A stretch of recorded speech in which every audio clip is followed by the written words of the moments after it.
I was faffing around on LinkedIn like you do, um, for a couple of hours most days, uh, reading all the amazing stuff that people are writing and adding some stuff myself and commenting. And I came across someone who had an extremely entertaining post, and her name was Catherine Pomfrey. And Catherine's posts are all about the fact that she left her highfalutin marketing job and decided that instead she was going to live in a caravan and take a minimum wage job at a local pub hotel and see where things went from there. She wanted to downsize. She wanted to get away from all this whole corporate life. So I will put a link to her profile in the comments because she's has some very entertaining things to say. But out of that, what's happened is because so many people have contacted her, that she sees that there's a whole wealth of people who are actually wanting to challenge this corporate life that they're living. And so she has decided to start a kind of platform, I guess, digital thing, magazine type thing, that in which people are telling their stories and writing stuff that really challenges that idea. And she has no idea quite where it's going to go. It's going to be a very community-minded platform, and it's open right now for founding members, I think up to 100, and you need to do that by June the 30th if you're interested. So I'm telling you about this because, first of all, I have joined as a founding member. I'm going to be writing something for the site, and also that it obviously reflects a lot of the kind of stuff that I've been talking about finding something that has purpose and meaning for you, finding your mission, which may or may not be inside a corporate role. So if you're thinking along the lines that Catherine is, this is going to be a great place for you to really look at some of those ideas and see people who've done it or people who want to do it.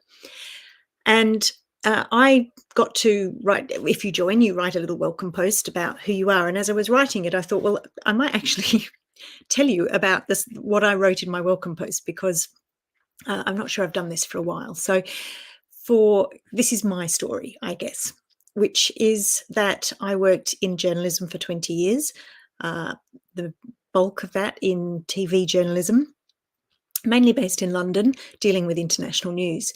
So less out in the field, a little bit out in the field, but a bit more in the office and coordinating video coming in, editing video, writing scripts, all that kind of things. So obviously when you work for an international news company, you see a lot of things on the video that can be quite distressing. I mean, international news is not a bed of roses. And so there were many, many years of videos of death and destruction and morgues and bomb sites and all those kinds of things, which, eventually starts to take its toll.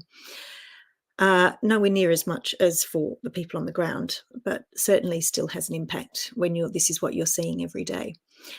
So after many years of this, I knew that I wanted to get out and do something different. And it's also just something about working for other people, being at the mercy of other people's decisions that didn't sit too brilliantly with me. But I didn't know what I was going to do. So I sort of faffed around and made a couple of websites, affiliate marketing websites that didn't really go anywhere, though I learned a lot in building them. And then, but I didn't know what I was going to do. So I wasn't really brave enough to make a move.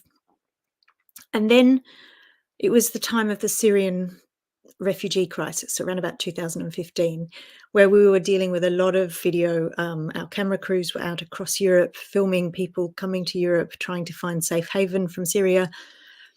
And, I would look at these pictures of, destitute people with very little hope, because, borders were closing in front of them all the time. They struggled to keep in contact with each other, with family. And they really didn't know what they were heading into. I mean, talk about uncertainty. They absolutely had no idea. And they had old people with them. They had children with them, carrying everything that they could. And I would look at this video coming in and think, wow, these people have no choices, right? Their only choice is turn left or turn right. What's our best chance?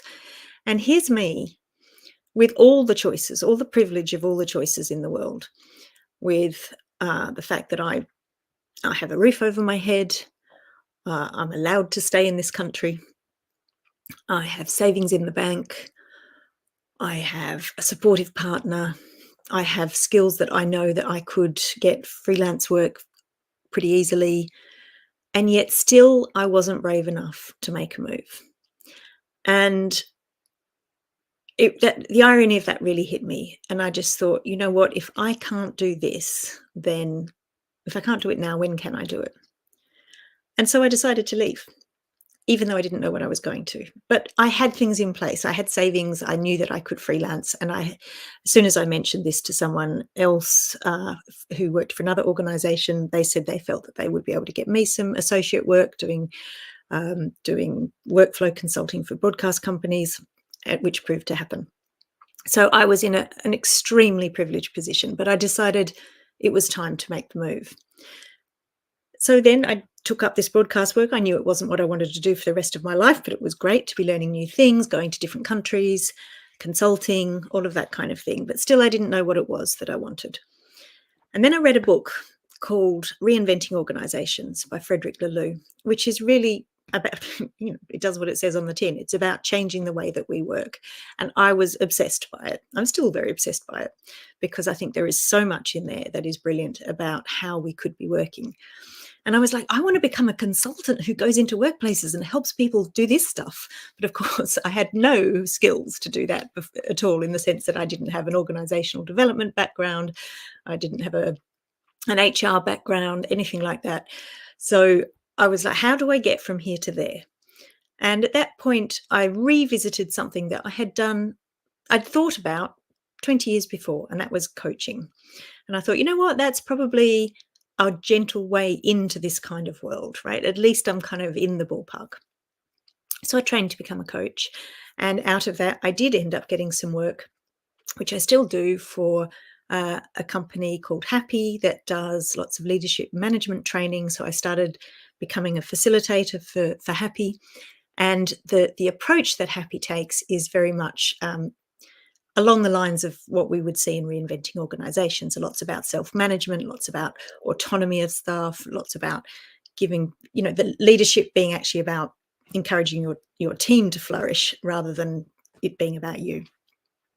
And so that was great. I was like kind of on my way to the things that I wanted to do there, and still do. And you'll see me post about things like this fairly often.